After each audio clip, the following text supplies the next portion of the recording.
That got paid, but with reduced amount. It didn't get paid at the amount you guys had the.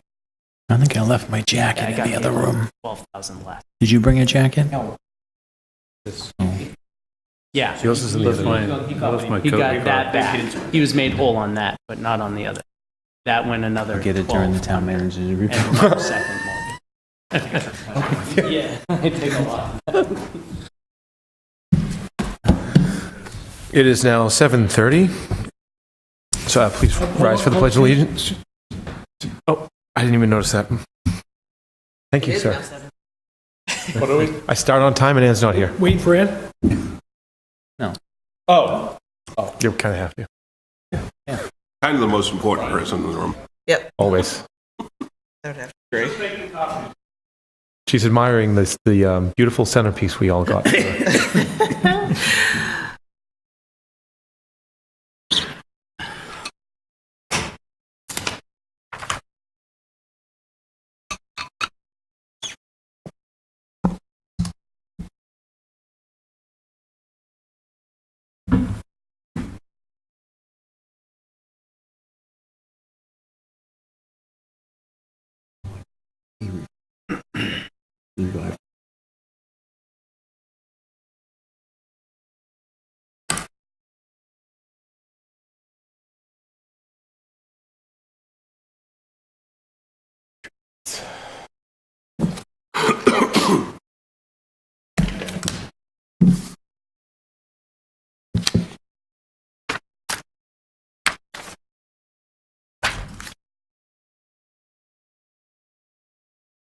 Funny how that works. Now you can tell. Can't. I need Ann.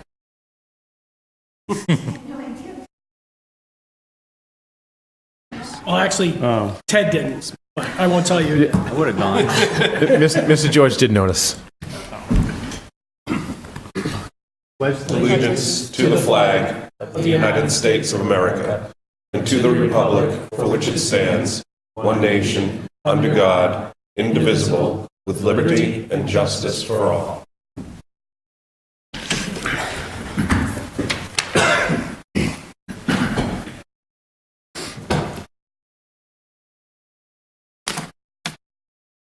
Here we have, A shoe. on behalf of the Bryant family, I'd like to share our condolences on behalf of David A. Bryant upon his passing on December 10th, 2018.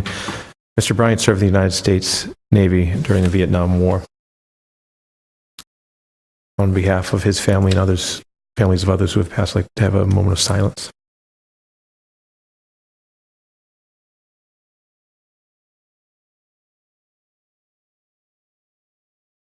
Thank you for that.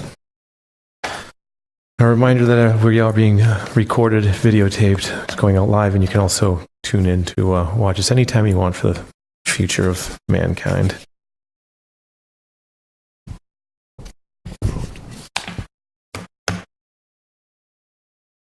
No announcements for the president. Oh, approval of the minutes. Motion to approve the minutes of December 24th. Moved and seconded. Those in favor? Aye. Aye. Those opposed?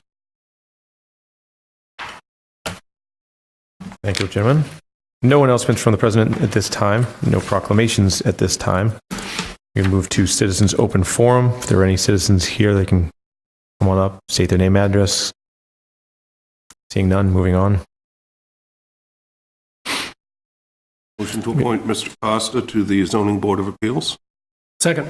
Motion made and seconded. Any discussion on Mr. Costa? I'd just like to thank him for stepping forward. It's an important board at this point in time, and it has been understaffed, so this will be very helpful. Mr. George, anything to add? No, nothing. Okay. Those in favor of the appointment of Mr. Costa to the Zoning Board of Appeals? Aye. Aye. Aye. Those opposed? Congratulations, Mr. Costa.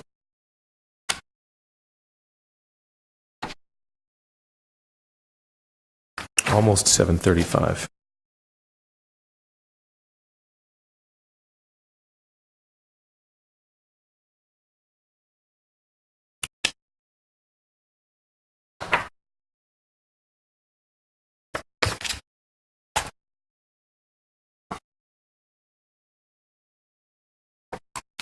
Now at 7:35, we like to open the hearing for petition P2018 for approval of license transactions of alcohol license for the NIP LLC. Is the petitioner present? Yes, he is. Yes, Forgive me for not looking up sooner. thank you.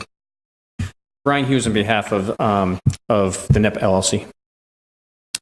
Hello to you, sir. How are you this evening? Oh, well, how are you? Very good. Evening, everybody. There are two matters regarding the NIP before the council tonight. I'm not sure which one you would prefer to start with. There's the change of liquor license manager, and there's an ownership change. There's no order to the hearing that I remember seeing, so I suppose we can just leave it up to whatever you'd like to start with. This is change of manager, beneficial interest, transfer of stock, West. Yes. So starting with the change of manager, since that's boots on the ground, the current liquor license manager is Ms. Rosines Torres. She is no longer going to be managing the hotel. She's been moved to transferred to another hotel owned by the parent companies in South Boston. So we're applying to have Mr. Wayne Reed, who is here in the room with us tonight, to be appointed in her stead as the liquor license manager. He is the general manager of the hotel. He's been the general manager of various hotels since at least 2006. He has a lot of experience with, managing hotels is obviously a great responsibility. He's never been a liquor license manager before, but when he's in charge of hundreds of people under his roof, I believe that's, and he's been doing so for so long, that shows he's responsible and capable of handling what amounts to a 7-seat bar. He is certified in all matters pertaining to the liquor license, and he's here to answer any questions if council has any. It seems to me everything's in order. Yeah, it's a full packet. So, two of the only ones here. We still have to go through the general questions from the public. Seeing none. Public speaking in favor? None to speak in favor. No offense to you folks, they're just not here. Nobody speaking in opposition either. So any other questions or from the council at this point?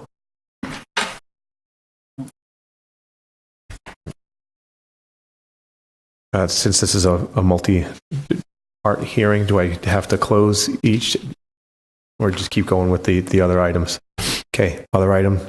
I would suggest that if it pleases the council that this be voted on separately, because they'll go before the ABCC separately. It's two different applications. Yeah, you can do it. Sure. Both. So this is on change of manager? Yes. All right, so are you closing the hearing on change of manager? I am closing the hearing after that, yes. I'll Hearing that. make a motion to approve the change of manager relative to petition 2018021. Second. Motion made and seconded. Any discussion on that? We do have a discussion for hearings. Okay, so it is a voice vote. Those in favor? Aye. Aye. Those opposed? Okay. Thank you. Continuing the hearing on beneficial interest and transfer. I'm sorry? Are we going to continue the hearing on the beneficial interest and transfer? Yes. With regard to the application to change beneficial interest, the current owner of the limited liability company, the NIP LLC, is Ms. Lillian Carney. She is one of the principals of what's known as the Claremont Companies, longtime business in Bridgewater, have lots of interests, but she's no longer interested in owning restaurants anymore. She's also the owner of another restaurant in one of the hotels owned by the Claremont Companies. So the proposal is to have her interest in the limited liability company transfer to Claremont Food and Beverage LLC, which is another of the Claremont companies, so to speak. It's acting as a parent company. It already controls another limited liability company that owns a liquor license out of Needham. Essentially, we're going from an individual owning the company that owns the license to a more corporate structure that fits into the Claremont Company's way of business. It's a very large organization, so we're trying to corral it so there's more pyramidal structure. We're going to have Claremont Food and Beverage LLC on top, and it's going to own the other LLCs that control the individual liquor licenses. Needham, the Needham Food and Beverage is one now.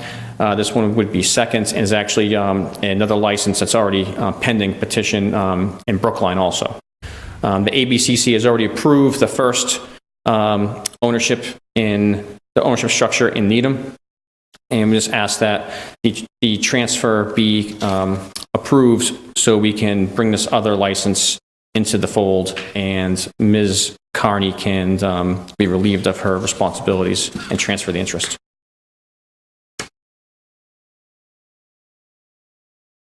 Thank you for that. So we go back to the general public. Any questions from the public in that regard? Seeing none, public speaking in favor? Nobody approaching. Public speaking in opposition? Not seeing any. Council discussion or questions from the council? Seeing none. Close this portion of the hearing at 7:41. Motion to approve petition P2018021 as to beneficial interest transfer of stock as requested. Made and seconded. I'll go for a voice vote on that. Those in favor? Aye. Those opposed? And then just to close the record out, because I know attorneys are kind of Particular? particular. Yes, that's a good Can word. be, at times. That's a good word. Can I make a motion to approve petition P2018021 as a whole? We've approved yes. both parts, Yes. so I'd just make it as a whole. I'll second it. Made and seconded. Shall we vote on that as well? Yes, let's vote. Those in favor of Aye. voting? Aye. Aye. Aye. Those opposed? Okay, we're closed out as a whole. Thank you very much. Thank you. Thank you. Good luck.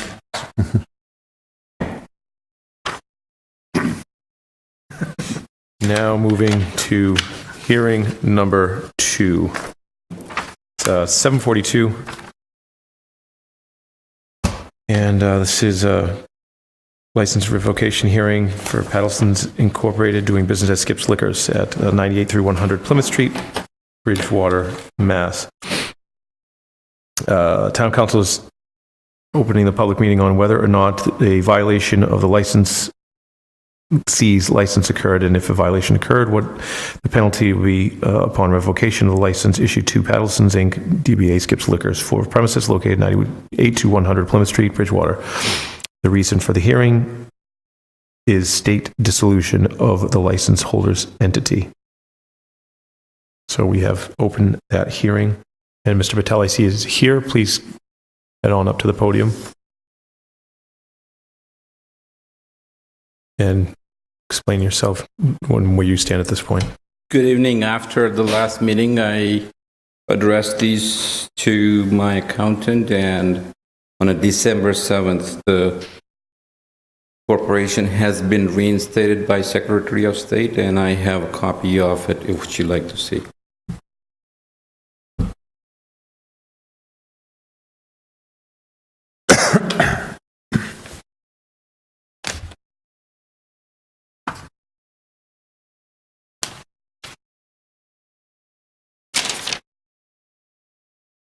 Thank you.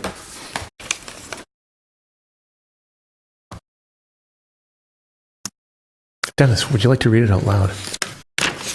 Mr. Gallagher. I could just, as from the Commonwealth of Massachusetts, I hereby certify that upon examination of this document duly submitted to me, it appears that the provisions of general laws relative to the corporations have been complied with, and hereby approve said articles, and the filing fee having been paid, and said articles are deemed to have been filed with us December 7th, 2018. William Francis Galvin, Secretary of State. Thank you.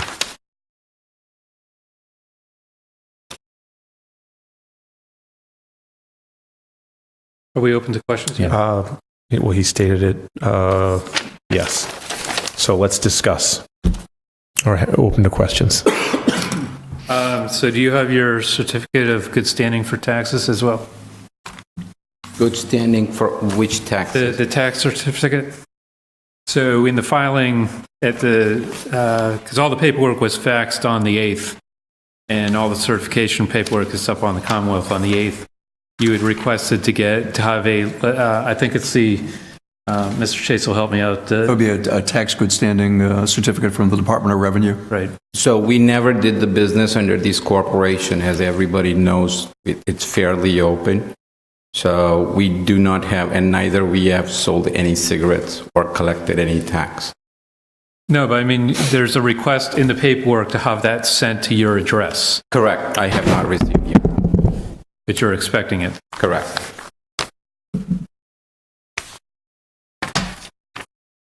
Can I ask a couple more questions? So you filed for 4 years. So basically you created the corporation in 2012, That is correct. right? With a partner at the time. And then 2013 through 17, 4 years were submitted on that Friday after our meeting. So is that your tax guy just missed that? Because he was aware of that there is no business open, so there is no filing at that point, But you still had a corporation that needed an annual report filed. which he probably missed it or he never mentioned about it, but it has been corrected. Thank you. Other questions? Mr. President? Sorry. Yeah, if I may, Mr. Patel, good evening. I did have an opportunity to look online at the Secretary of the Commonwealth's database, and I did see that, in fact, your corporation was revived on that date, and that is the paperwork that you've now circulated for our review. I think that the question the Councilor Wood raised with respect to the certificate of good standing from the Department of Revenue is something that will follow in due course. And it might be advisable if you could make a copy of that available to us when you do receive it. In my opinion, there'd be no particular need for you to appear, but if you could perhaps direct it to the town manager, just so that we have that to kind of close the record on it. What I understand is that the Secretary of the Commonwealth, in more recent years, has given a degree of latitude to applicants for revival, such as yourself, because it's well understood that the Department of Revenue might take some period of time for issuance of a good standing. So that's the reason that they allow you to submit, as you have, and file that letter of undertaking that represents your intention to secure the certificate of tax good standing. So in my understanding, my impression, the corporate status has been cured, it's remedied, and your corporation is today in good standing. Thank you. Other questions? None. Okay.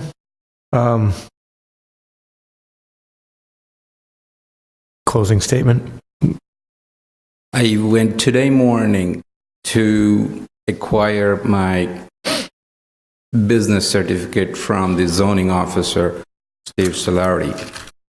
And we applied as a Patel Sons Inc. doing business as Skip's Liquor. He refused to give the business certificate and mentioned, so when I asked him why, so he mentioned DBA name is only for sole proprietor and not for corporation, which is he was incorrect. I did not want to argue with him, and the corporation can also have doing business as name, which he asked me to provide an attorney paperwork, which I'm not going to, if he does not want to give it to me, there is nothing I can do. If he has to find out the laws, then he has to find out. But I'm entitled for that business certificate. I have applied for it. He refused to give it to me. Okay. I don't believe those remarks are necessarily relevant to the hearing we have in front of us. Correct. Thank you very much. So Mr. Fitzgibbon makes a point that that's not relevant to the course of the hearing, but thank you all the same. No more questions. We've had the closing, so at 7:49, we can close the hearing. Are there any additional comments from the councilors at this stage? I will. So I know there's a lot of latitude, and maybe it's an oversight in paperwork, but I'm still stuck on the fact that for several months of operation, you actually didn't have an active corporation while you were selling liquor in the town. And maybe it's a simple accounting error, but that if other larger companies or any companies did that, we have a health facility open and suddenly we find out they're not licensed to practice medicine, but we allowed it for a couple months. Would that be okay? I don't think so. So I don't know if there's any remedy that we need to take or what it would be. I'm not here to recommend that, but I'm still troubled by the fact that for all the time that we've spent here talking about this particular establishment, that this to me seems still like a sizable gap. How are we going to not have this issue in the future? Other comments? Tim, did you have something, Mr. Fitzgibbons? Okay. So now it's time to motion. A motion to close the public hearing. Second. Well, it's been closed. No, it's been closed. Close that. It's whether or not there's a violation.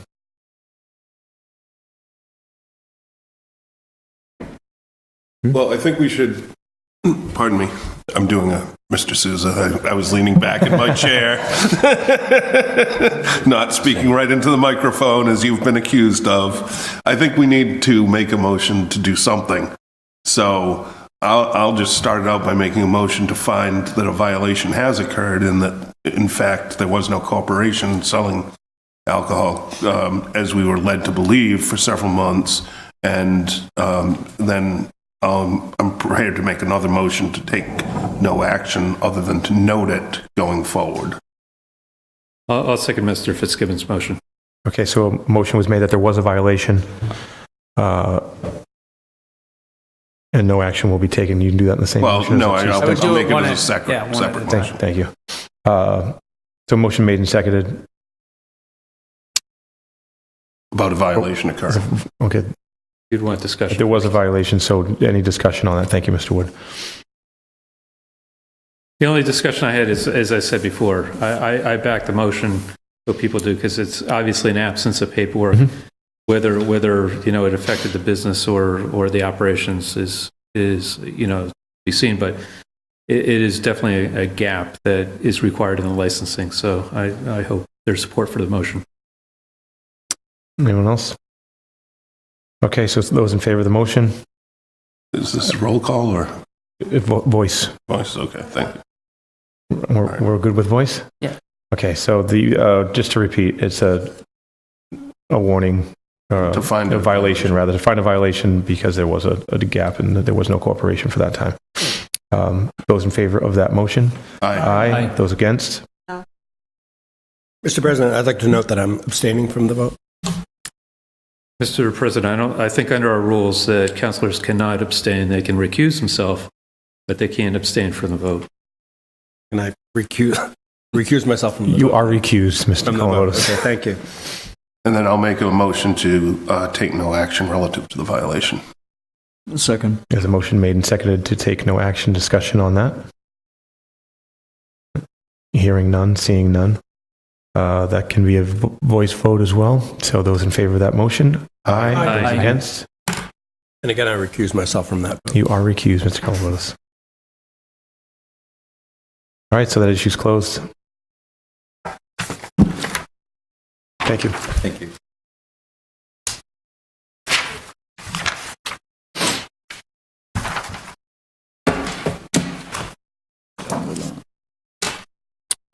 Licenses. Change it. Okay, so item G, license transactions. Man, I'd love to go through all of A through J in one fell swoop, but Can't? Motion to approve petition P2018022. Second? motion made to approve 28022 made and seconded. Discussion. Bill's Taxi has been serving Bridgewater well for many, many years. I hope it continues to serve Bridgewater well for many, many years. Any other discussion? Those in favor? Aye. Aye. Those against? Petition P218-023. I'll make a motion to approve that. Second. Motion made and seconded. Discussion?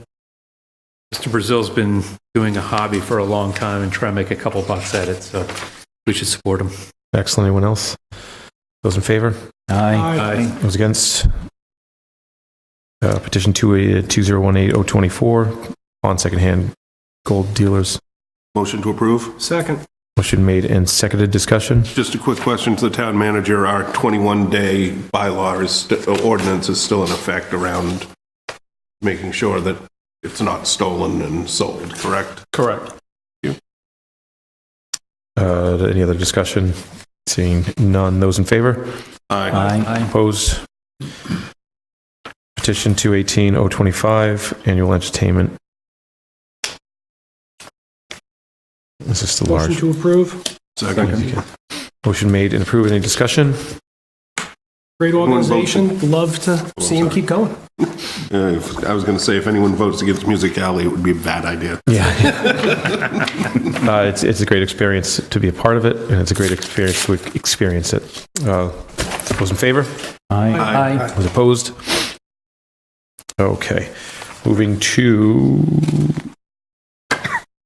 218-026. Thank you, sir. 026 for auto amusements. Motion to approve. Second. A motion made and seconded. Any comments, Mr. George, Mr. Fitzgibbons? No. Is the cave still open? That was actually a good question. I don't know. No, I hope it is. Town manager says yes. Okay, great. Good for them. I will have to get over there. Those in favor of this? Aye. Aye. Those against? Thank you on that.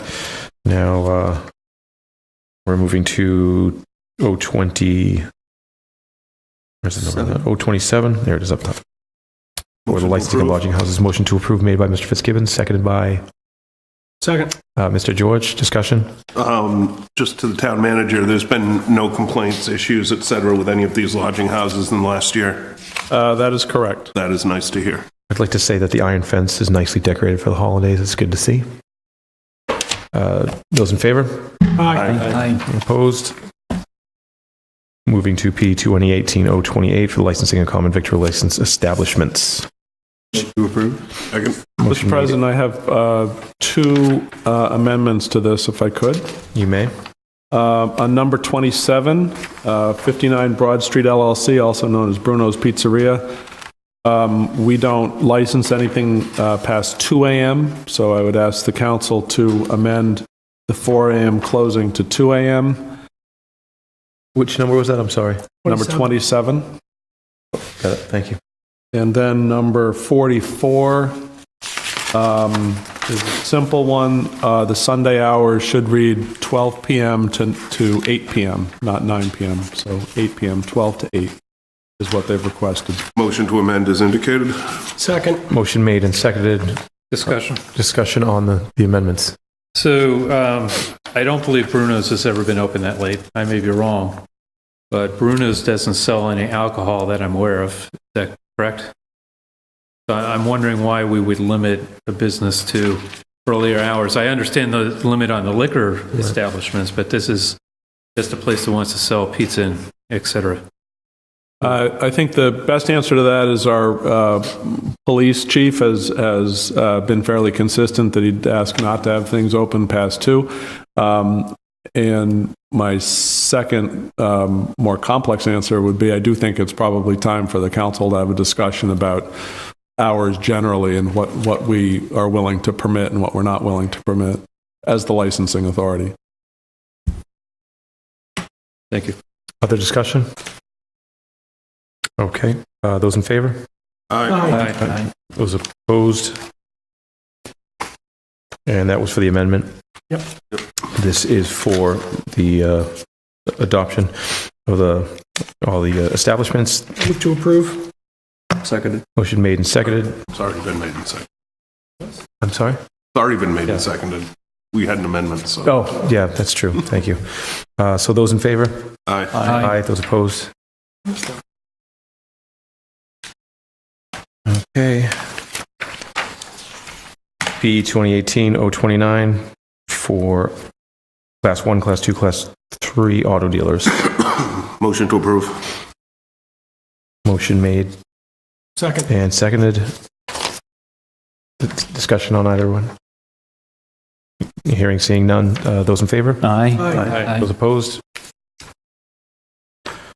Moving to P 2018-030, licensing of establishments with alcohol and attendant licenses. Motion to approve. Second. Motion made and seconded. Discussion. I do have one question.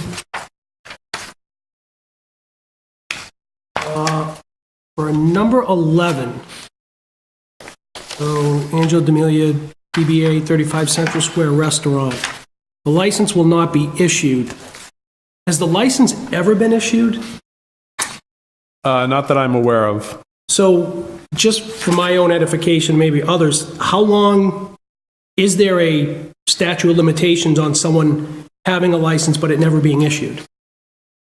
I don't believe there's any statute of limitations on that. It's not a specific time period, but Right. it's up to you all. It would be up to us. Correct. Okay. All right, thank you. Mr. Columbotus? Thank you, Mr. President. Mr. Dutton, I've asked this question before. This legislation would approve 13 licenses. How many do we have available to issue? We have, for restaurants... Under the restaurant class, yeah. In the restaurant class, we have 28 available for all alcohol, and we have 6 for wine and malt. Right. That's in the restaurant category. Okay, given that we're not, I mean, I know in a lot of towns and cities, it's hard to get an alcohol license but for a restaurant, but apparently not here. So if that weren't the case, I might wonder why we're awarding one that's not being issued, but it seems like a moot point at this point. Mr. Wood? So hopefully a related question, bear with me.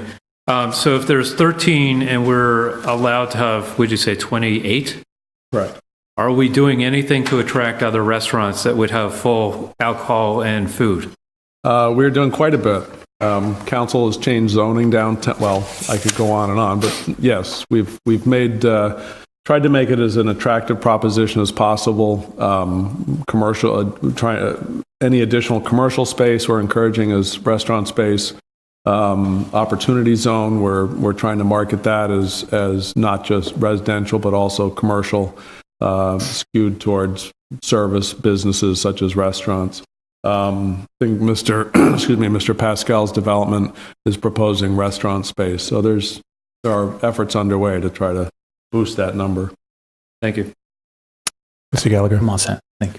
Ms. Loesch? Just if we have to, since number 12, the manager's been updated per our previous hearing, do we want to update it to what it should be? Yeah, I'll make a motion to amend. I think that's what I'm doing. Okay. Thanks. I'm going to make a motion to update number 12 with the correct manager's name, which was a lovely gentleman who came and was sitting here. Motion is being formulated. Brian Hughes. No, that was the attorney. That was a different. Oh, that was the attorney. Hold on. Don't give it to the attorney. Don't make it. That'll just ruin the place. Wayne Reed. So update number 12 to read as Wayne Reed Yes. in replacement of Rosinas Torres as the manager. Correct. I'll second that motion. Motion made and seconded. Discussion on the motion. Seeing none. Those in favor? Aye. Aye. Those opposed? On the main motion, I still have a question. Go ahead. Question on the main motion. Yeah, a question on Mr. the main Wood. motion. So now under retail package stores, since we just had the hearing on Skips, the renewal was for Skips, right? Not Seaside Liquors? Correct. Thank you. Ms. Fitzgibbons. Just a similar follow-up to Mr. Woods and Ms. Loesch's. We have Tellson's Inc. DBA Skips Liquors, and I believe he's he got a different LLC or whatever, and he indicated in his comments that there was some dispute with the building official about that. I just don't want to have a problem come up with any violations being found because we approved it as Patelson's versus something else. So these license renewals are the names that are given us directly by the ABCC. So any alteration or changes would have to be generated by the petitioner, who would come in and look for a change in ownership, change in manager, change so forth. So Much like earlier. much like you heard earlier. Okay. Correct. Thank you. Also, Any other questions on the main motion to approve? Just one last question. Sure. Sorry. Are there any other issues similar to what we heard tonight with any of these other establishments? Not No. that you're aware. None. Okay, thank you. Any others? Okay, so we have a motion made and seconded to approve this with, well, we've already gone through the amendment. So those in favor? Aye. Aye. Those opposed? Moving to this 031. Change of hours for package store licensees, 2018-031. motion to approve. Motion made to approve. And seconded by Mr. George. Discussion? I'd just like to say that, we do have indication from the ABCC that under MGL, they have as of right to open at 10 a.m. on Sundays, so there's no status we can take other than that, but to thank the applicant for coming in and advising us that that's what he wants to do. Okay. Mr. Wood, did you? Yeah, so this is the, so there was, so if you look in the middle of the second paragraph on the second page, licensees should use this form to notify the local licensing authority of the change in hours and attach a corporate vote authorizing the change. Mr. Dutton, if I may, through you, do you have a copy of the corporate vote that requested this? I believe we do have it. I don't have it right on me, but I do believe we do have that. Good enough? Good enough. Okay, other discussion? Okay. Those in favor? Aye. Those opposed? Thank you.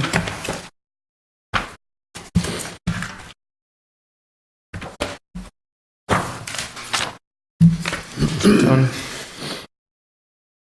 Moving on to presentations, seeing no presentations, town manager's report, and time for Dennis to get his coat. Thank you, Mr. President. I have a number of items this evening, but I'll plow through them fairly quickly. We did have a neighborhood meeting for the Elm Street area last week. It was held here in the council chambers to update the neighbors on the progress of our Elm Street reconstruction project. Roughly 20 residents and business owners attended, so that was a pretty good turnout. Tim McIntosh, our engineer from VHB, was there, and he went through the plans and outlined the timelines and answered a lot of great questions. So we'll continue to interact with the, the neighbors on that reconstruction project, because it will be, and they understand that it'll be quite a disruption next spring through the summer into the fall. So they're on board with it, obviously, but did ask a lot of good questions. The Nature Conservancy, on behalf of the town and a whole bunch of other parties, including Mass Division of Ecological Restoration, Division of Marine Fisheries, U.S. Fish and Wildlife Service, Executive Office of Energy and Environmental Affairs, NOAA, Narragansett Bay Estuary Program, and so on, has issued an RFP for some of the preliminary design work for a potential dam removal and bridge replacement of the High Street Dam and High Street Bridge.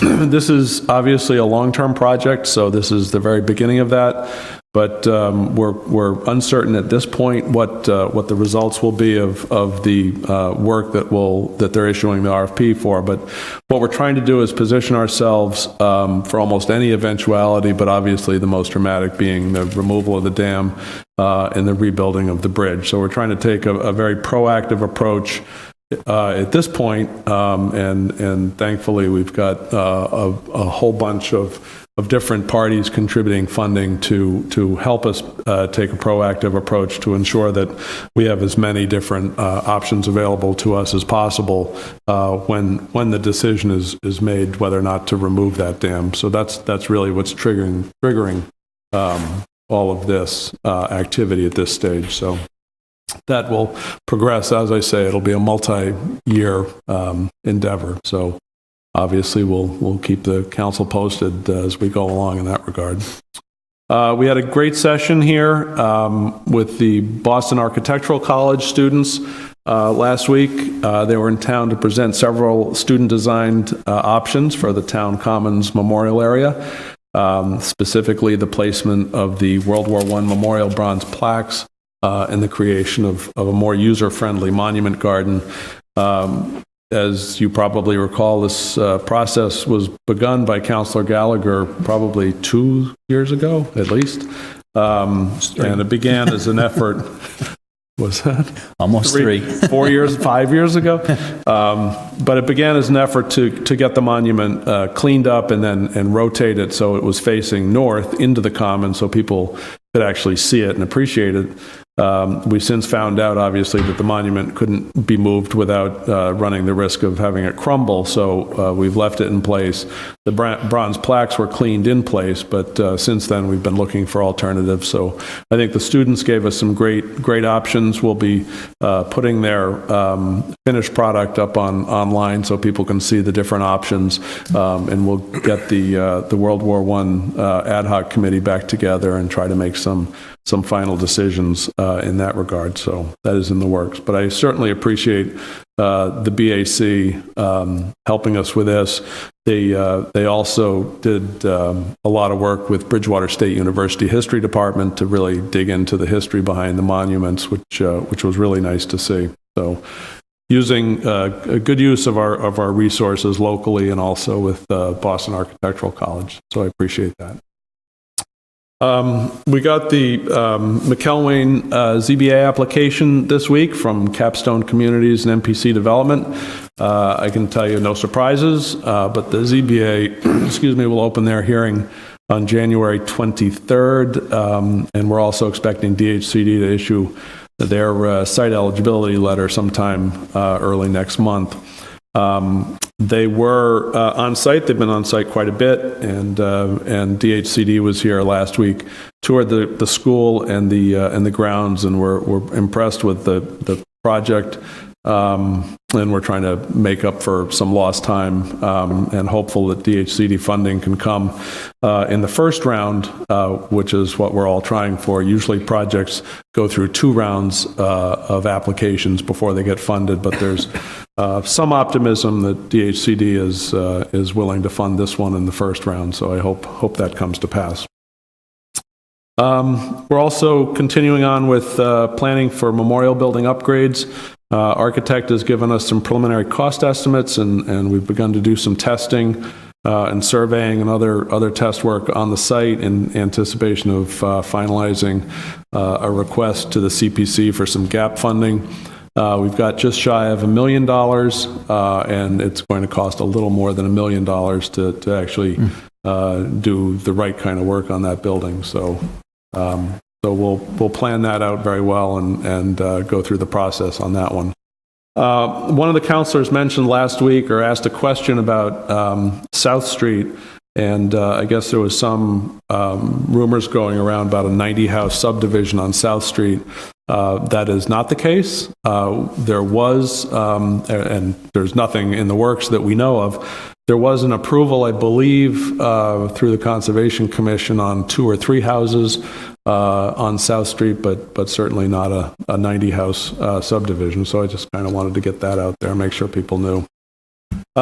Mitchell School Building Committee has been working towards a February filing deadline with the MSBA. We did file some preliminary design program paperwork with the MSBA. They've sent some of that back with some questions and asked us to flesh that out a little bit. The preferred schematic report is the next milestone, and our OPM is hoping that can be filed on the 20th of February. But that's going to require a lot of committee work prior to that submission, so that might be a little aggressive. But this particular submission coming up requires that we determine a preferred option for 3 or 4 different things. One is a repair of the building, one is an addition renovation, and another is simply a new building. So the committee is sort of narrowing down the scope in the different categories, and we'll forward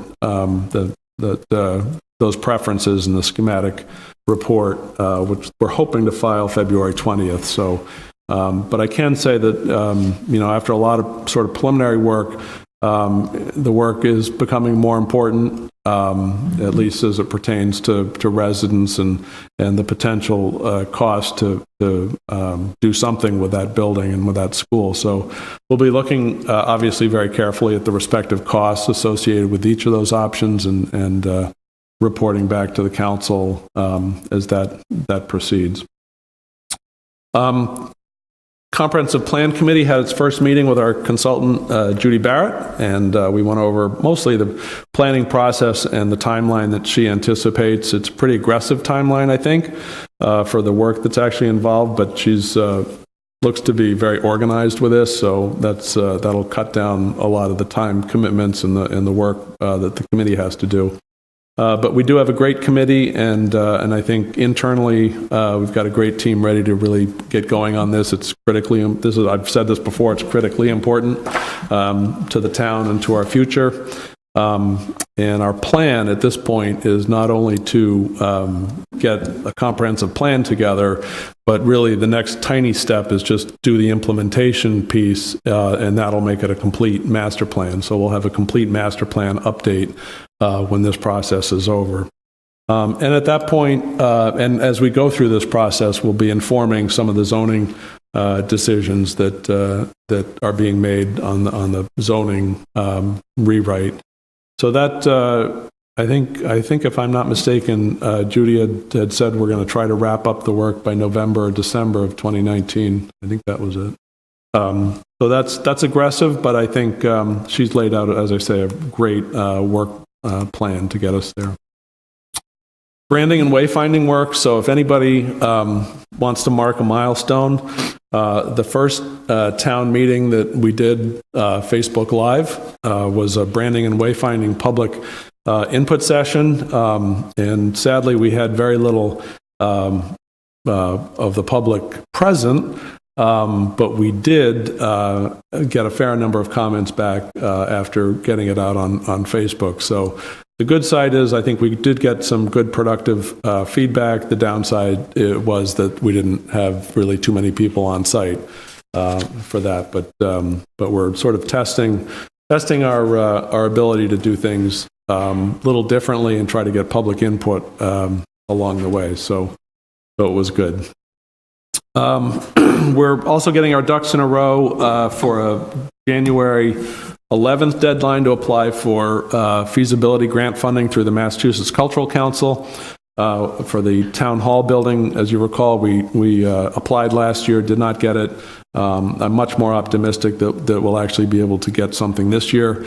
We're eligible for $50,000, I believe, and we'll be asking for that amount. So what we're looking to do is find feasibility funding to contemplate creating a cultural or community space in the town hall, and how we would do that. So as I've told people, any support letters are certainly welcome, but we're going to reach out individually to the organizations and community groups to get letters of support for that.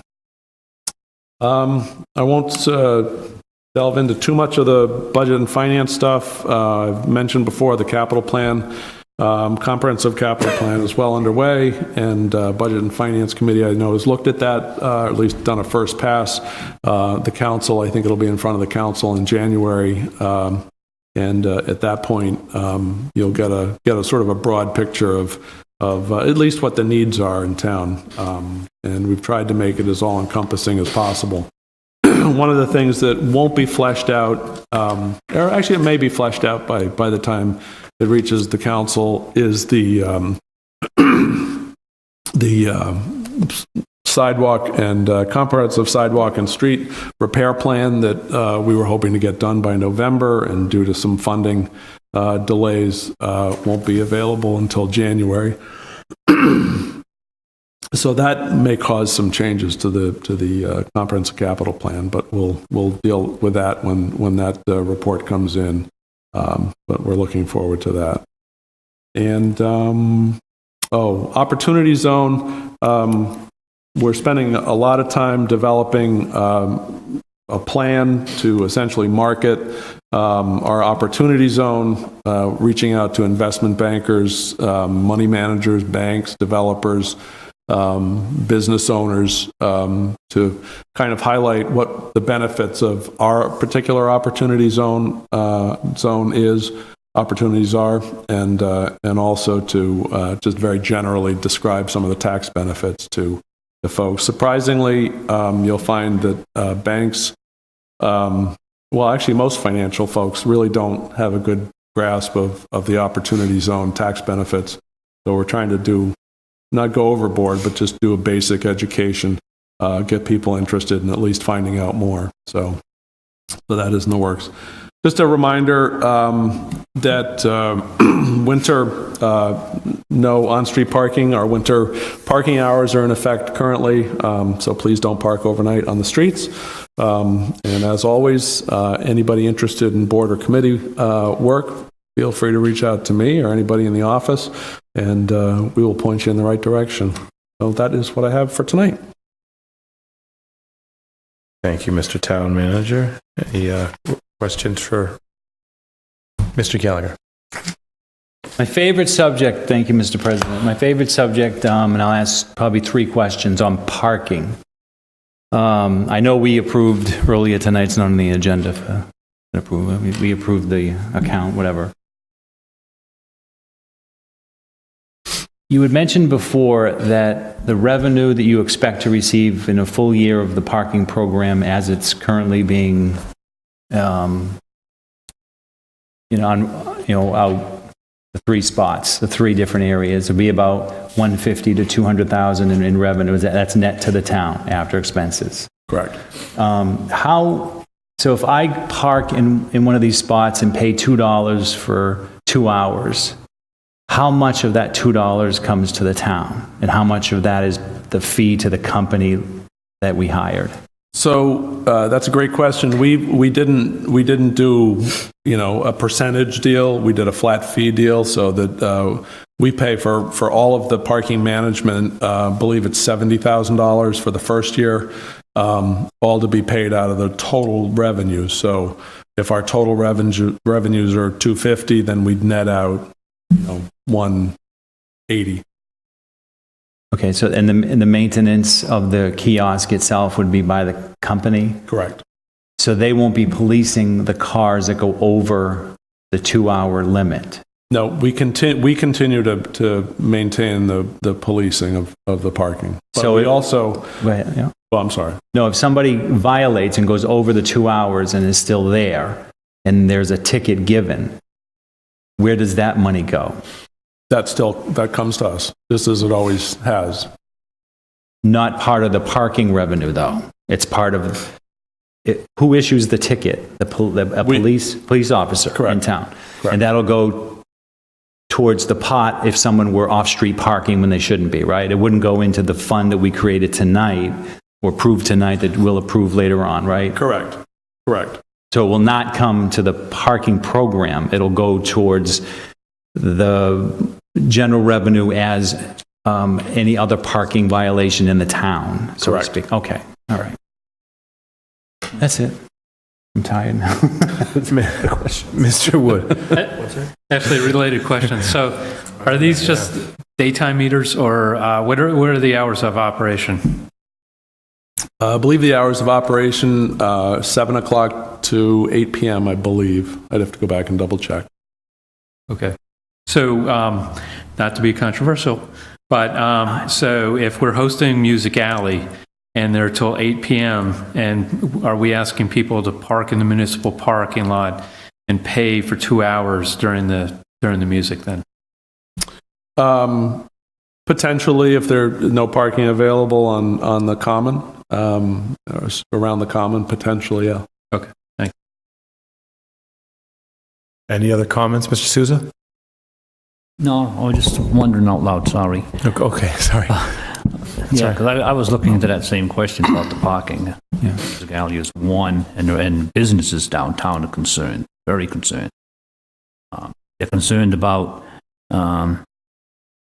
students parking in front of their businesses when they go to classes for 3, 4, 5 hours. Is that going to be properly policed? And is that going to be kept under control? Or is it going to wipe out their business? They're concerned. Mr. Skip? That's a great question, and I can tell you that we'll be very vigilant in patrolling and making sure that people don't park in the common. The common, we're not doing any paid parking program in the common, but there is a time limit in the common, and we'll enforce that time limit. Okay, I drove by there yesterday to check it out, and not every space has the time sign on it, so we're going to have to improve that. Make sure that everyone that's not a handicap accessible parking spot has a time limit sign in front of it. On the common side? On the common side? We'll take a look. I think Mr. George had a question. Okay, Mr. George. Through you to the town manager. So there was an auction, I think, last week. Any update on how that went? Yes, I apologize. I should have mentioned that in my lengthy town manager's report. We sold basically 2 significant properties and then a handful of sort of smaller properties. And we received a total of just shy of $250,000. We sold, I don't remember the exact amounts, but the house on Plain Street that was had been in tax title and we foreclosed, and then also the house that the town took and then tore down on Bedford Street, if you recall. That one roughly $70,000, and I think the one on Plain Street was roughly $150,000. But I can certainly get the exact numbers. And then there were some other properties that sold for lesser amounts. Okay, and where do those funds go to? Those funds will come back. I'll have to. General fund. Could I maybe help out? You can try, yeah, On this Mr. one? Davis, go ahead. 2 cents. So we've already appropriated and taken into revenue all of the taxes that we ever should have collected from those properties, correct? Correct. So we've already spent the money, and now we have an asset on the books, if you will, that we're owed that money. Mm-hmm. And so when we sold it, then the asset goes away and the cash comes in, and so it goes to the general fund. Right. But we've already spent all that money years and years ago when they didn't pay their taxes to begin with. But is there a net gain on the asset? So what was outstanding on the tax title? Correct, versus what the property was sold for? There was no, I can tell you there was almost certainly no net gain on the Bedford Street property because of what we had to spend to rip the house down. Plain Street property, I can find out. Okay. What the outstanding was. Yeah, I'm all for dispositioning assets in that case. That is not going to benefit the town, but I think we need to make sure that people understand where the proceeds went, what was the net gain. I just think for the edification of the public. And to my point, if I can just follow up, that should probably really go to like a one-time revenue type of a fund that we have. So I think it's important that the town manager does follow up with that. I'm agreeing pretty much with what Mr. George said, if no one can tell. I do have Go ahead, Mr. one suggestion, if I may, on the school building committee. It's becoming, after our last meeting, where we shuffled some things around and learned some things, such as the repair option may in fact be reimbursable from the state, whereas we had been told we were not, that it was categorically not reimbursable. Now it may be. That it might, and I'd suggest to you to reach out to the rest of the council. I don't want to have a discussion about it here because I didn't put it on the agenda or anything like that, but reach out because ultimately it's the town of Bridgewater's money, I don't think it really matters what the legal course of who signs papers is, because we as a town have to vote for it. And let me just back up and say I apologize to everybody who I created the false impression in last meeting that the repair was not reimbursable. That was what I was told. I was told something different at our last meeting. So I still have a lot to process around that. However, that being said, it might behoove the council as a whole to have the OPM in, and perhaps even a joint meeting with the school building committee if they wanted to be here, so that the council could hear and ask questions from the town's perspective and give an audience to all of the issues that we've been dealing with minutia of for months and months now. But I don't feel like a lot of people have delved into it. And, if we're trying to file something by February 20th, that feels awful fast, so we should probably think about asking that. And so I'd just suggest you work with the president to see if that makes sense, to have the OPM come in and give a higher level presentation than, the deep in the weeds that the building committee's on, but just where we are and hear questions from the council about things about Bridgewater. I think it would be very helpful in actually communicating out from them to the rest of the town. Just my 2 cents. So that's all. Thank you, Tim. Other questions for the town manager regarding his report? Seeing none. I'm sorry. Okay, Mr. A separate matter. I want to go back to the parking issue. I remember at one point when the police chief was here and we were talking about enforcement of motor vehicle laws, stopping for pedestrians, I guess it was. And he expressed a concern that in order to enforce those sorts of laws, he'd need to take his staff off other priorities. And I think he pointed out that, that I suggested that perhaps the fines that we levy might more than make up for the labor costs, essentially, of enforcing those laws. And he pointed out that he doesn't see that revenue. It's not like an enterprise account by any means. So I'm wondering, currently the police department is the only staff that enforces motor vehicle laws or parking laws, right? And I imagine some other towns have other enforcement mechanisms for parking, at least. So I'm wondering if that's something we might think about. I mean, because we're kind of putting the chief in a tough spot. It's kind of an unfunded mandate in a way to kind of tell him to put someone from his department on that duty when he might see other priorities.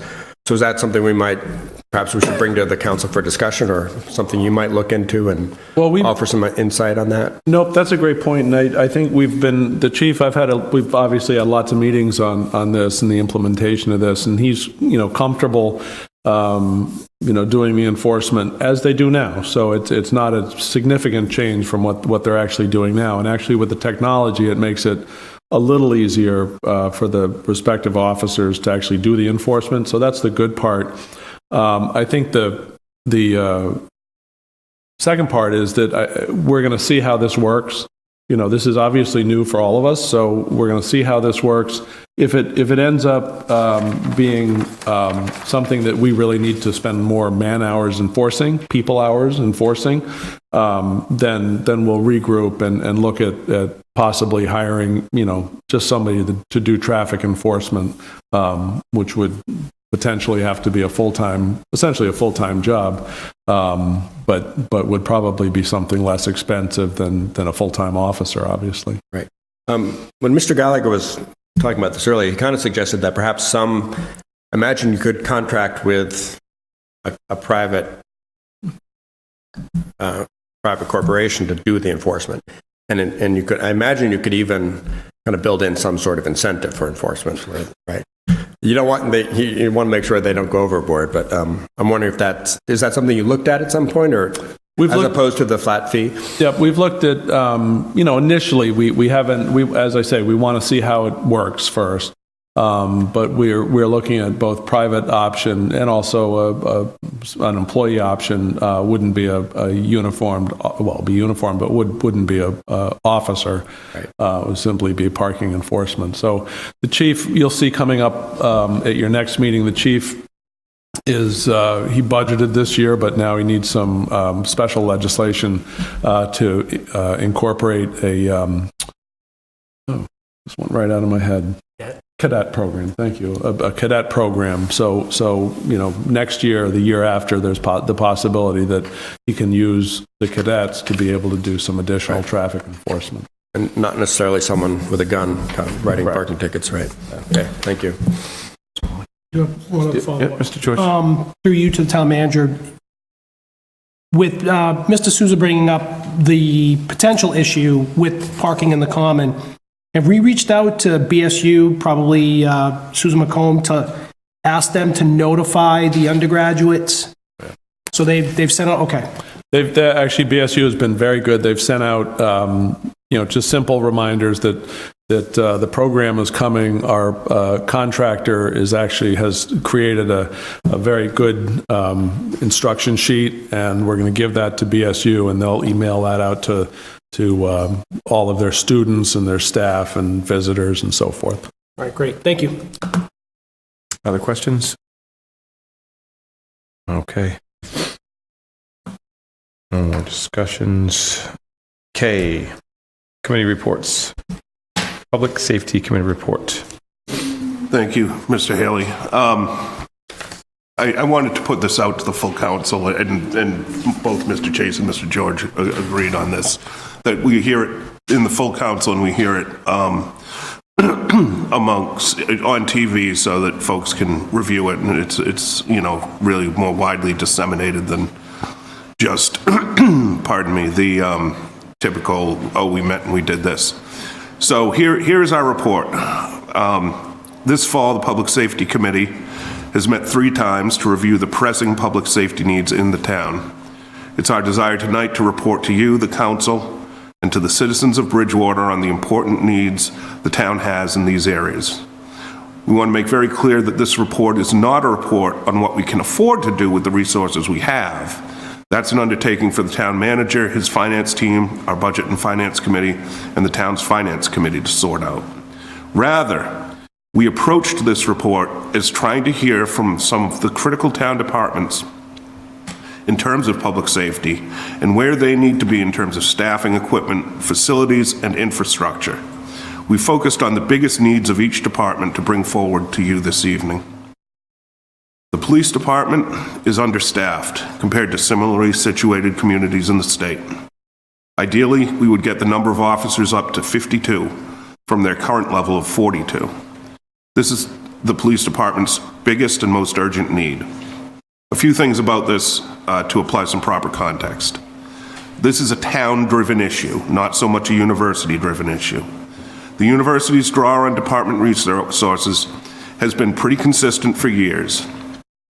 It's an issue, rather, driven by an increasing amount of calls for mental health and substance abuse issues within the residents and the folks who visit Bridgewater.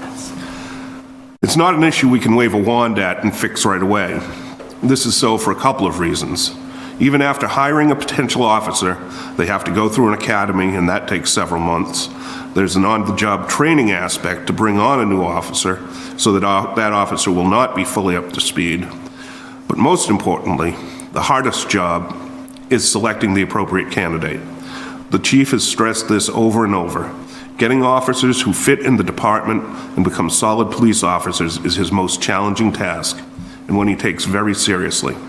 In other words, he would rather turn down 3 potential officers to get the right one, rather than hire the first person to come along in order to have a warm body in the spot.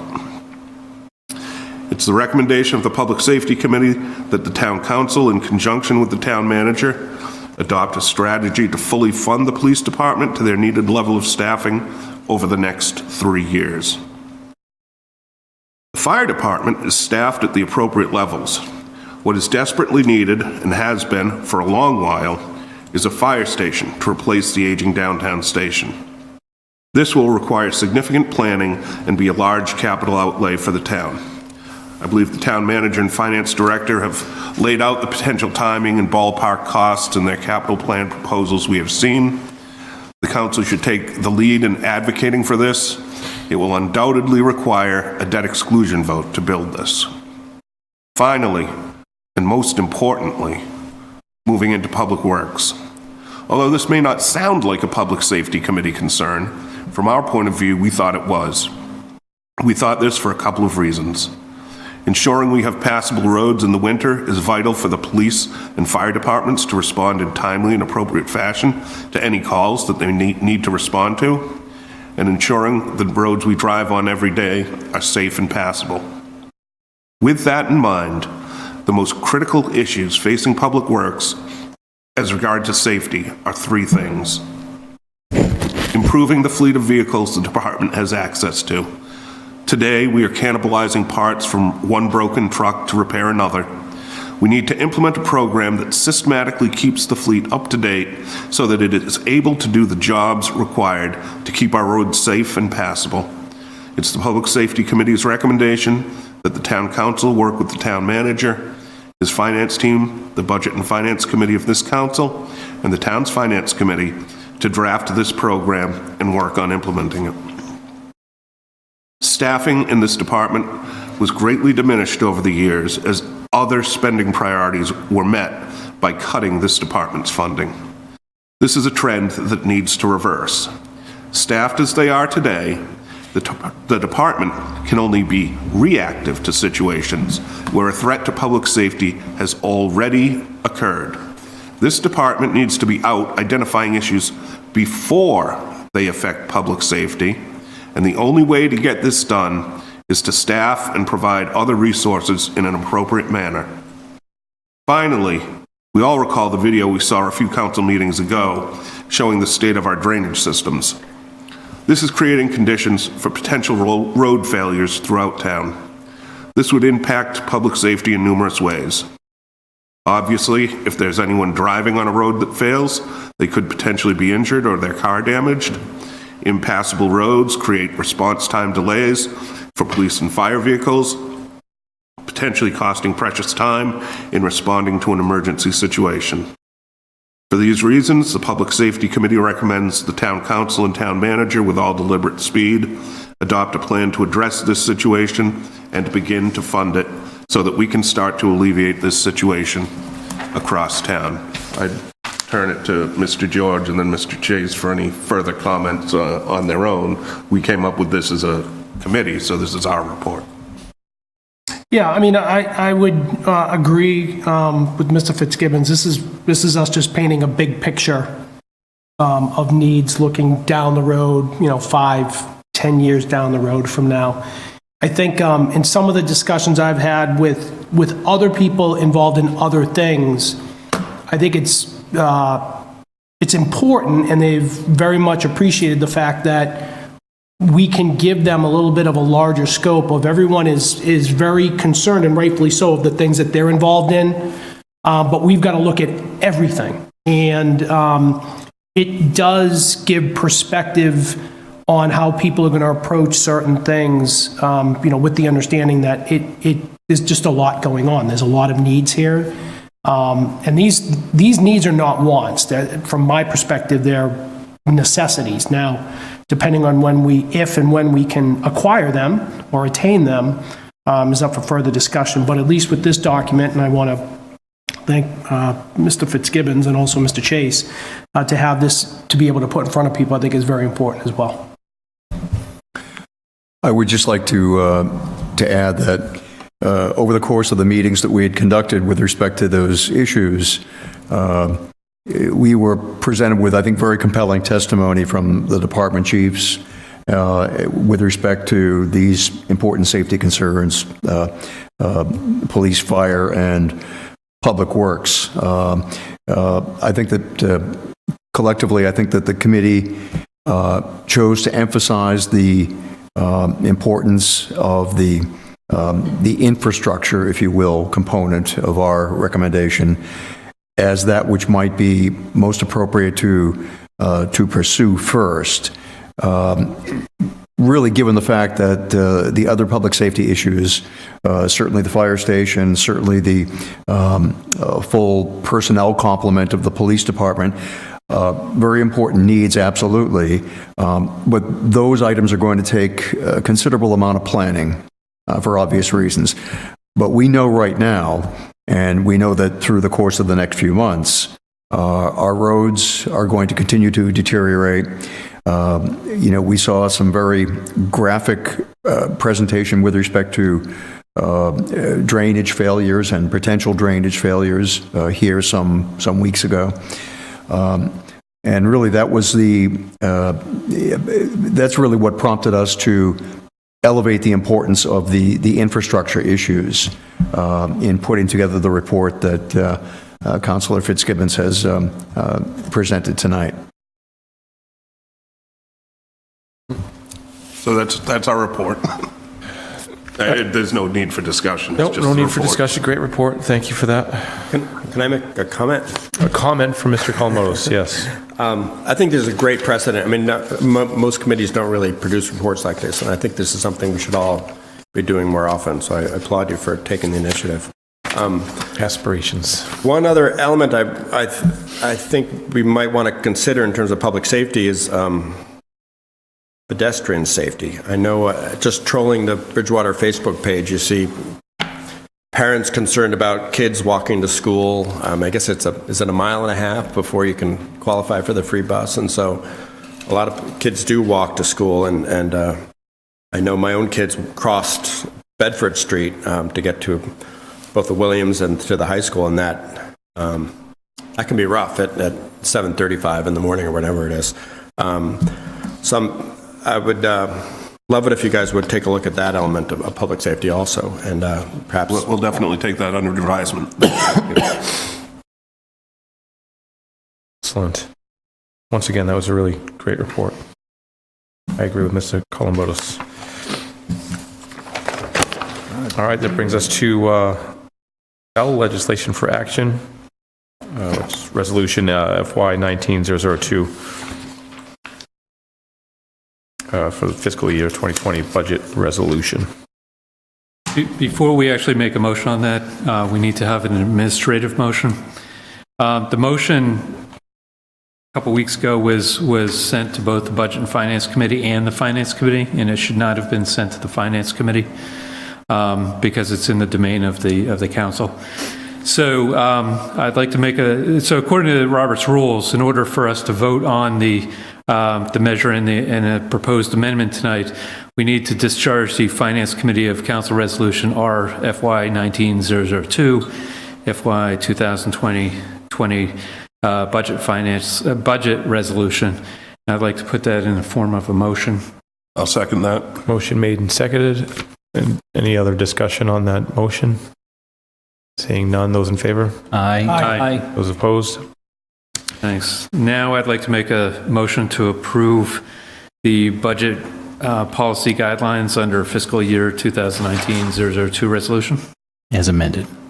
We'll get to the amendment. Second. Motion made and seconded.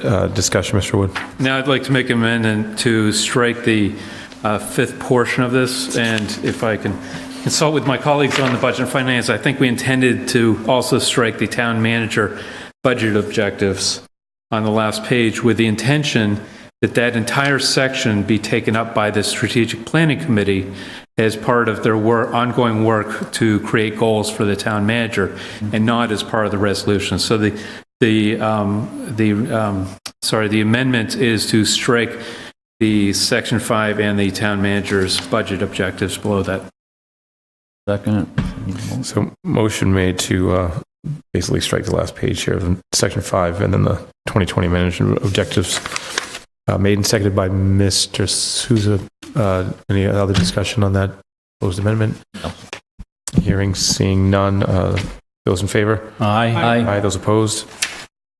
Thank you. Finally, back to the main, if I can. So the Budget and Finance met several times on this resolution. It's been before the council now for a couple readings. The Budget and Finance Committee voted 3-0 with that amendment to recommend this to the full council. Thank you.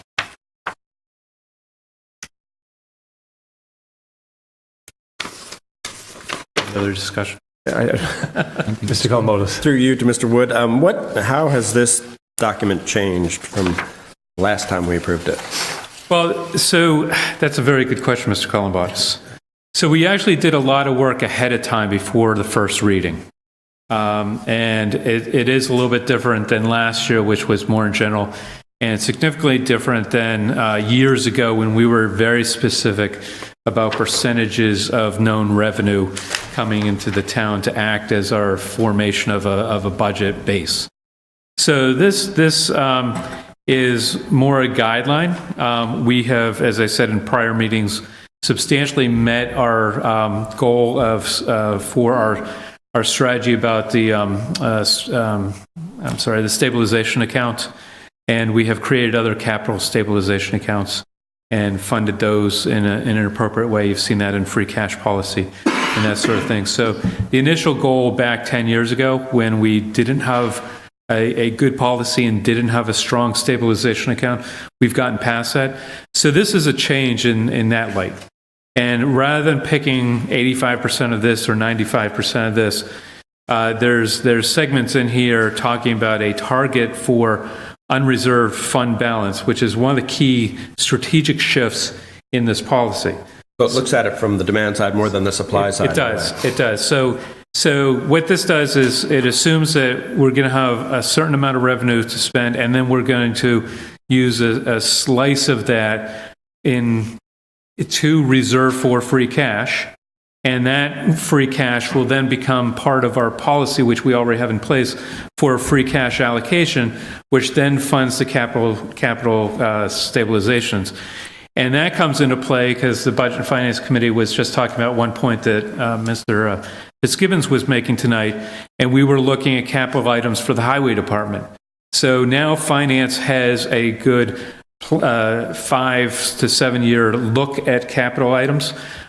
We've asked, and there will probably be produced a fleet list, because we're in the process, you'll see it coming back.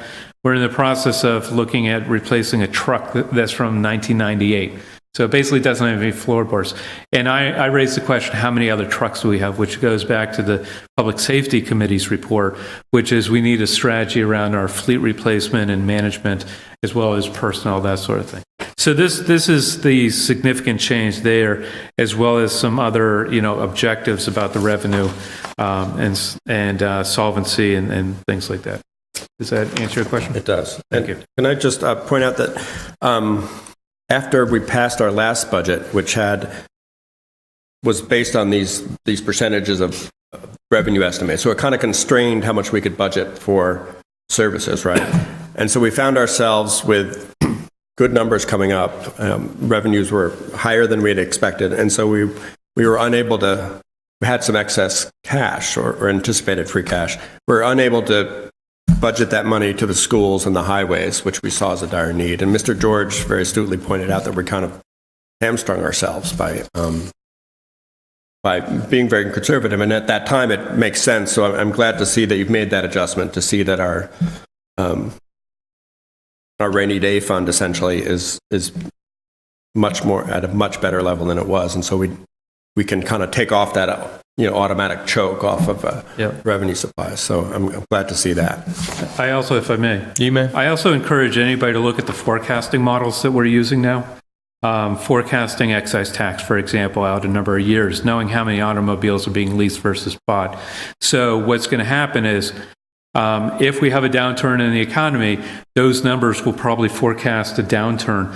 We can't expect as much excise tax. This year was a bonus year. It was a bonus year in a couple other spots.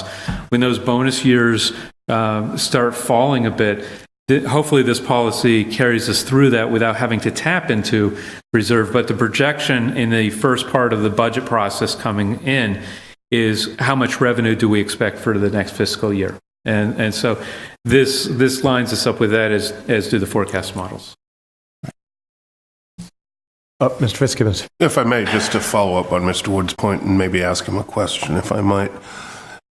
Essentially, where we've gotten to with our forecast models is we have a pretty good idea, long-term trend on how revenue is going to grow, and it's somewhere between 3 to 3.5% a year, somewhere in there. In the bad years, it goes down quite a bit, and in the good years, it's a bit better than that. And so the goal with the stabilization fund that we have and on the other stabilization funds we have is to be able to continue to budget to a 3 to 3.5% gross revenue increase year over year, carry it through those years, carry through all of the personnel, all of the expenses that we engage in through the down years, and then put money away in the up years. Is that kind of the theory that's going on? That is very close to the theory that's going on, yeah. It's the forecast is, in the past, we've never had these capital stabilizations. So if you recall, every time when the boiler went out in one of the schools, we essentially had to move money. Now we have planned money for maintenance of school buildings and actions like that. In the up years, you're right on the percentages. It's somewhere around 3 to 3.5%. And that's what the forecast model will allow us to look at, is we can predict if it's going to be 3.3 or if it's going to be 3.6 or something else. Not 100% accurate by any means, because you never know. But there's large chunks of our revenue streams that are fairly accurate, such as the levy. And you heard earlier today about the auction. So we had part of the levy people that weren't paying taxes. But there's also, and I encourage everybody to look at the whole budget process, there's also pieces of the budget that are unknown. So we don't know right now how many students will go to BP. But we know that for every student that goes, it's about $18,000 for the tuition. And $18,000 represents 3 homes at about $350,000. So you see those numbers start to develop later in the budget process, but the large amount of revenues you understand, and then you start calculating in the projected expenses, and that's what brings it all together. But this policy, I think, closes the gap, as Mr. George pointed out, so that if we can anticipate a little bit better what our revenues that tend to fluctuate, like excise tax and others, our forecast models do get closer to that. Excellent. Any other questions? All right, so it's time to save. Those in favor? Aye. Aye. Those opposed? Thank you, Mr. Wood and team. Wraps up that. Moves us to old business. Seeing none, we move to new business for order FY 19-037, acceptance of a one-time revenue for American Tower. Motion to refer to the Budget and Finance Committees. Second. Motion made and seconded. Those in favor? Aye. Aye. Those opposed? And we move to citizens' comments. Seeing none, literally seeing no citizens. Move to council comments.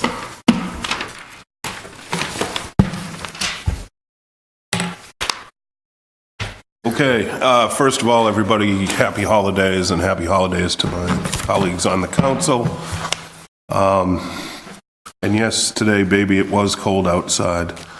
And make sure you check on your elderly neighbors and people who are in conditions that might be necessary to do that. That's important, and I encourage that. And just to pick up on something Mr. Columbotus has talked about a couple times this evening, pedestrian safety and police enforcement. There was a police cruiser out today at the corner of Crescent and South Street, making sure that people understood that, yes, 25 years ago, we changed that yield sign to a stop, and you needed to stop there. And they were doing a great job making sure that folks actually did that, and that's in my precinct. So I certainly appreciate the efforts to make sure people are stopping for that crosswalk there and following traffic safety laws. Thank you. Ms. Loesch. Happy holidays. Happy New Year. We're at the end of the year, so I think that's all Festivus I is gone. Yeah. Happy birthday to me. That's it. Today? No? Christmas Eve. Really? Mr. George. Just a couple things. On Saturday, I was able to go to Lucini Transportation's open house of the new facility on Elm Street. Very impressive.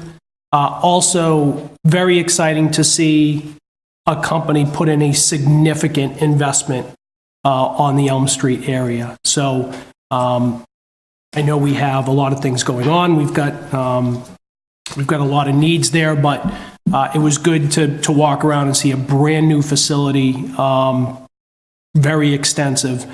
So I appreciate their commitment to the town and also kind of getting ahead of it with the understanding that we are going to, take care of the road and things of that nature. So I just wanted to say that was great. Merry holidays to everyone. Be safe out there. Thank you. Thank you. Mr. Chase. I would just add my own wishes for a merry holiday season to everyone. I hope that our current cold snap ends very quickly. We've had a reasonably, I think it's safe to say, a reasonably snow-free winter thus far. So I hope that trend continues as well. And I do wish everyone just a terrific holiday time with your friends and family. Mr. Gallagher? I want to thank the town manager for reaching out to the Boston Architectural College to help us here in town with the refurbishing and redesigning of the World War I memorial in the center of town. And not just that, but reinventing or redefining our town common to some extent. And they made 3 of the students had an architectural drawing of what they'd like to see, and we'll decide on which one is feasible for the town when we meet next. I think they had a great presentation, very professional, and they took the time to learn about the town, not just draw something, but to learn a little bit about the town and what we're all about. So they did a very good job. I want to wish my colleagues and everybody out there a happy holiday season, and we will see you on January 8th. Mr. Wood? Is that the next one? All right. Well, I'll echo happy holidays, happy new year, everything like that. And double what Mr. Fitzgibbon said about checking on your neighbors. This time of year also is a lot of effort for people that don't have a lot of family or are in difficult situations. So, watch out for people that also that might need an extra boost and extra hand. A reminder about, neighbors that don't get out a lot. Just, maybe a card or a call or something else would help them through the holiday as well. Thanks. Mr. Columbotus? I want to wish everyone a happy holidays. And I also want to express appreciation for the work of the Budget and Finance Committee with all their budget work. If you look back where we were 10 or even 5 years ago, we just did things just not nearly as professionally or thoughtfully or efficiently as we do now. And I think we're making a lot of progress on a lot of fronts with the townwide planning, wayfinding, all sorts of things. And I think I'm really optimistic that all this will kind of come together and provide results that we can all see and appreciate. So thanks to everyone for their help. Mr. Souza. Want to wish everyone a happy holiday season, and especially a safe holiday season. I know at this time of the year, we all get together with family and friends, and that kind of makes it merry, and we have a good time. But we always have to remember when we get into our cars, make sure we have a safe driver behind the wheel. Thank you. And I'll close with obviously happy holidays. We talk about safety, talk about helping some elderly folks and those who might be having trouble. There are also those who are having maybe some struggles internally. So in the stressful time of the holidays, make sure you smile to people, because the smile can save a life. So that's really important. So reach out in that way as well. Something that was mentioned maybe a few times throughout the meeting today is, we discuss about image and marketing of the town, and within those conversations, many discussions about or references to some of the projects we have. There's a lot of plates spinning in Bridgewater. There's a lot of great stuff happening in Bridgewater. There's a lot of planning that's behind it that Mr. Columbotus referenced and that we all spoke about as well. And it's great to be a part of it and to have a nice visualization of where we can be if we work together as a council, as leaders in the town, and of course as folks at home that listen and show up on occasion. And we can all make this place a better place to live. Not just Bridgewater, though, the whole place, the big ball, So happy holidays, Merry Christmas.